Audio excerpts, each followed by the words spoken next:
This is Comic Picks by the Glick. And I'm your host, Jason Glick. And hey, everyone, last week I told you it's like I was going to talk about James Cameron's favorite manga, and here I am. And here you are. Yeah, because for years now, James Cameron has said that his first major Titanic directorial effort is going to be either Avatar, which it turned out to be, it's coming later this year in December, or Battle Angel, based on the Battle Angel Alita graphic novels by Yuki Tokishiro.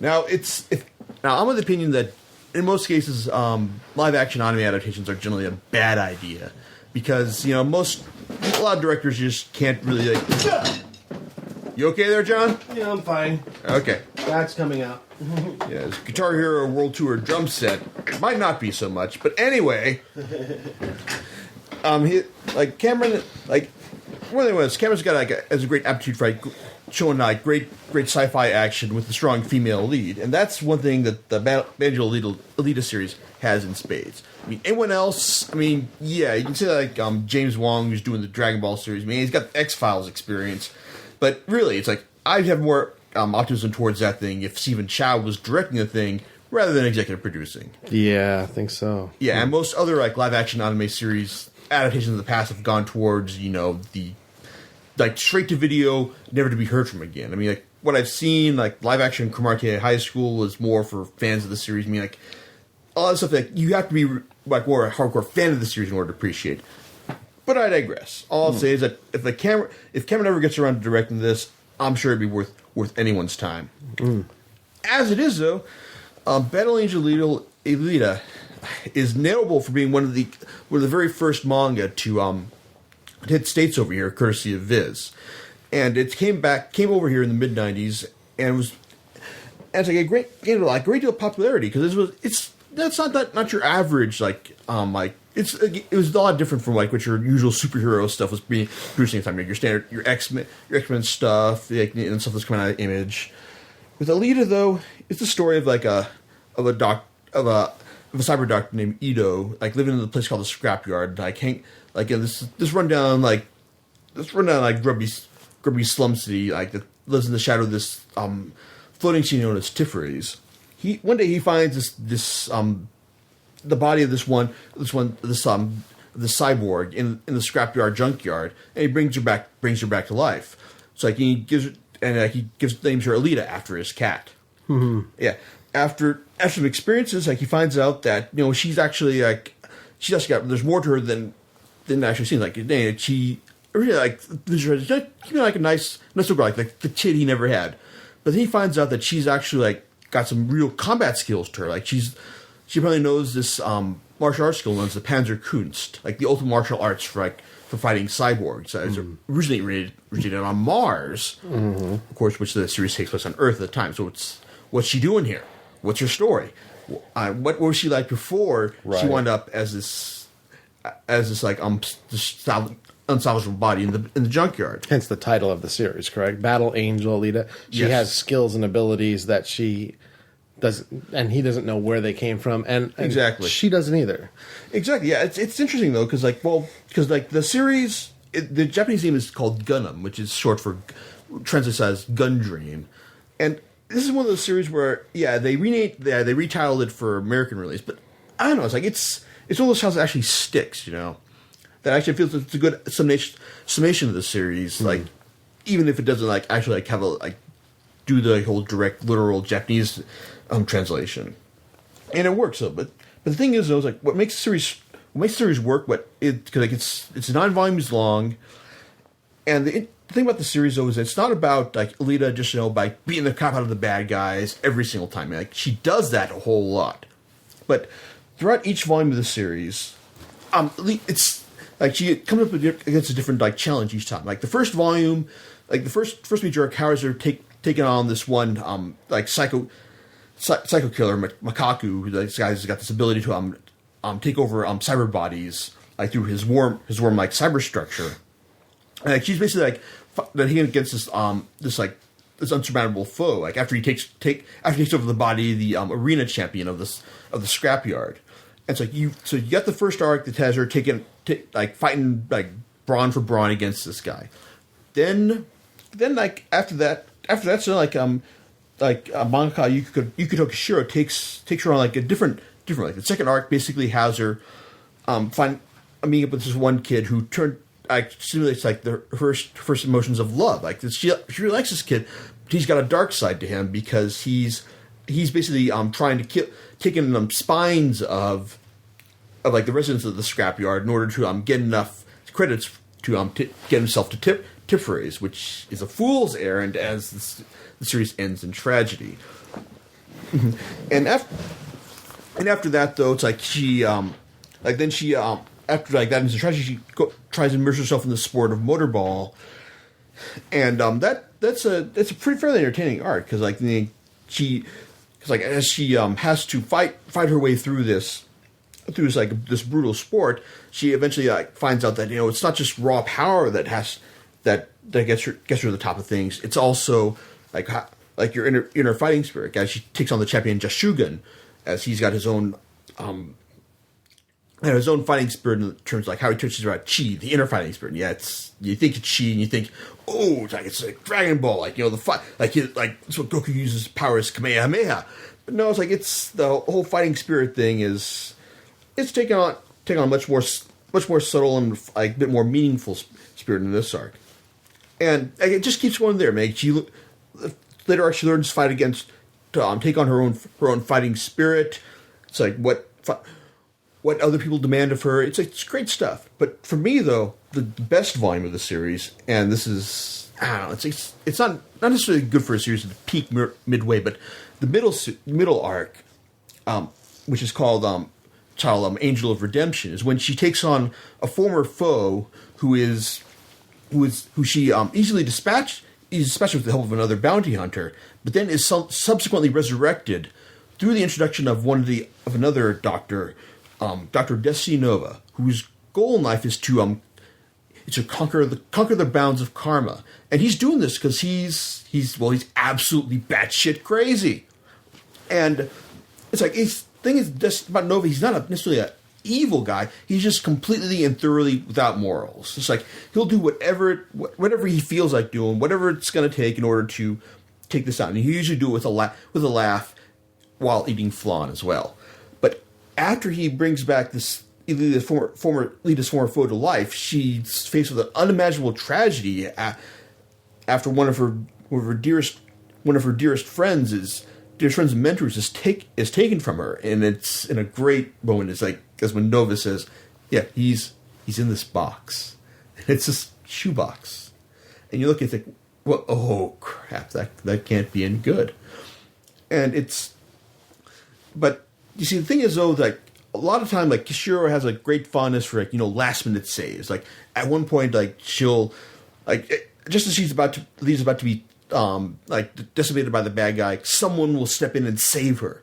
But with this middle arc, Angel of Redemption, it shows you that Alita is a fiercely resourceful fighter in and of herself, that she's got what it takes in order to take down the enemy no matter what. And there's some beautiful fight scenes in this one, and it's absolutely phenomenal. The high point of the series. And yeah, it's because the thing about the series though, it's worth reading because Kishiro does a great job of creating likable and interesting characters that even if the story is overly familiar for the most part, you keep reading because you like Alita, you like her supporting cast, you want to see where they're going from here. And unfortunately though, that end point basically leads to one of those endings where it's like, we gotta wrap this up right now. Because from what I've heard, though, is that Yukito Kishiro was fighting against both illness and editorial deadlines for the final arc of the series. And while, yeah, it leads to an ending that reeks of, yeah, we got to wrap this up now variety. I mean, it's not outright awful, but it just, yeah, you just get the feeling he was rushed. And the ending is kind of like, oh, that's it. Well, he brought an end to the series. Man, that's cool. It's not bad. I mean, like I said, overall, rereading this series recently, I get the feeling I might not have enjoyed it as much had I read it now as opposed to when I first started reading manga. It's a great introductory series to this overall style of manga. And if you've never seen a lot of this stuff before, you're gonna think it's great. I mean, and also the art though, which Kishiro's got a great sense of character design. like detail for a lot of scenes, but it also the series also reeks of like, I mean, okay, I take it back. The fact that it reeks of one guy doing all this stuff, I mean, that's kind of impressive. I mean, it's like, yeah, there's not a lot of backgrounds to certain scenes, but the fact that he's able to pull off like some impressive action scenes, like the motorball sequences, is impressive in and of itself. So the guy deserves credit for like taking on this burden all by himself. But still, it's like I said, the series it's enjoyable for what it is. If you're a newcomer to manga, you'll probably get more out of it than if you've been reading stuff like, say, Blade of the Immortal, Nausicaa the Valley of Wind, or Eden, It's an Endless World. That being said, though, Kishiro came back a couple of years later with the sequel series, Battle Angel Alita Last Order, which basically rewrites the second half of the last volume to show what happens to Alita after she makes it to Tiferet, and after Dr. Deshinova unleashes the whole secret of Tiferet on the city itself, which basically like drives everyone mad and leads to mass killings and murders amongst them. It's great stuff, and the first couple of volumes really hit the ground running. I mean, it shows you that the guy's really grown in the last couple of in the years since the end of Battle of Alita. I mean, he's much more confident about the action sequences. He's got a much you can tell he's a much more clear idea of where he wants to take the series and the general storytelling. I mean, so the action sequences are absolutely fantastic. For the sequel series, I get the feeling he's actually got a staff artist working with him now. But still, I mean, like, if it's him doing all the basic breakdowns for everything, he's come a long way in terms of like a lot of the action sequences and general storytelling. Because like it's absolutely thrilling to see her just like marvel up like the joy of a sunrise as it is taking on like a huge robot who's become infused with the brain of someone who's discovered even more secrets of Tiferet. It's great stuff. But the problem with Last Order, though, is that after the first two volumes, he then starts to like slow things down in order to like do some world building, and then also show the main thrust of the series, which is basically Alita trying to get back the brain of one of her friends who was disposed of in the original series. And I, on one hand, never quite bought like that she'd have like such a strong bond with this character in order to go through all the crazy stuff that she has.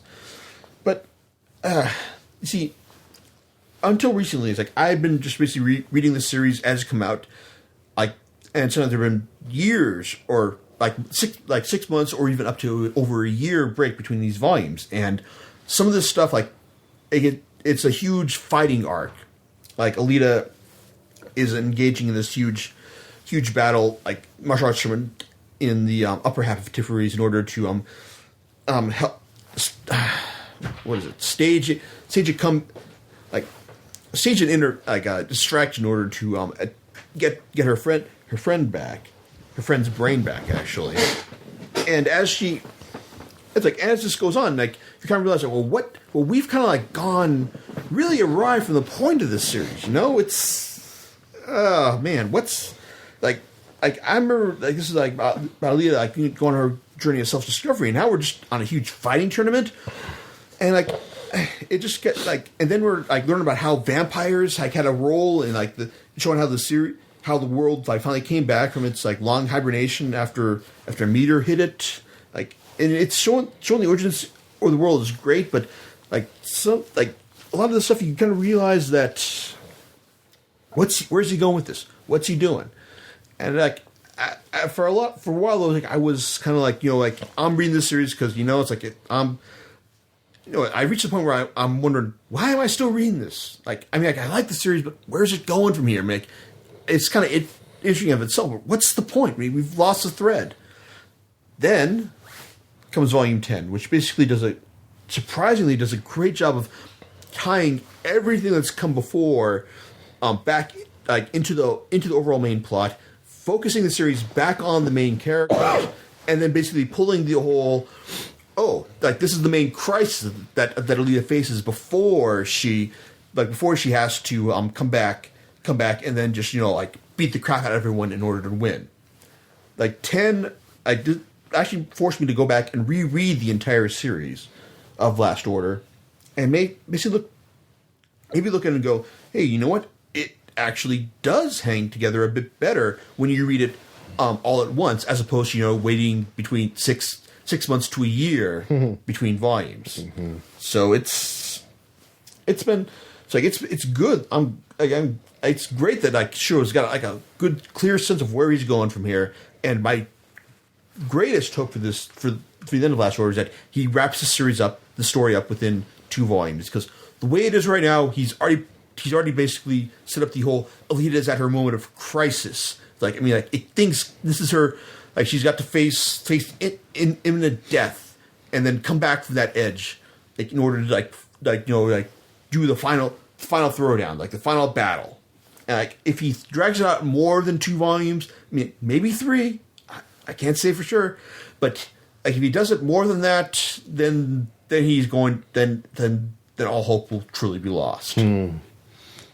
Yeah, because like I said, as it right now, Last Order, if you start reading it now, it'll read much better than it did for me after I started reading it as it came out. Yeah. As a final note, though, Kishiro's done some other stuff. Aqua Knight, which is it's a cute, fun action adventure series, but more relevant to what I've been talking about is another short series called Ash and Victor, which is basically tells about the motorball. Elaborates more on the motorball sport from volumes 3 and 4 of the original series, and it's an interesting series because it's done in a different style, I think the word they used was chiaroscuro style, like blacks contrasting with whites, that a lot of people compared to Frank Miller's work in Sin City, and it's basically a story of a motorballer named Snev, who is known as the Crash King, because guy loses. It's not that he loses every match; it's that he crashes spectacularly in every match. And it's a story of how he finds that he gets embroiled in a conspiracy between some of the higher ups in motorball in order to control the sport through doping.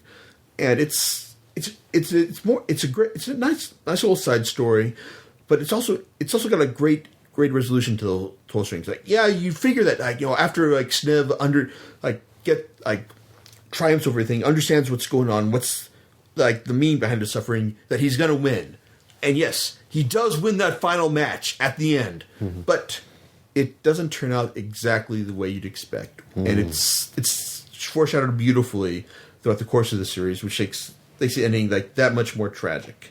So, Ash and Victor, you can probably find this, I don't know, maybe in the half-off bins at most conventions. And if you do see it, it's worth buying, especially if you're a fan of the Battle Angel Alita series.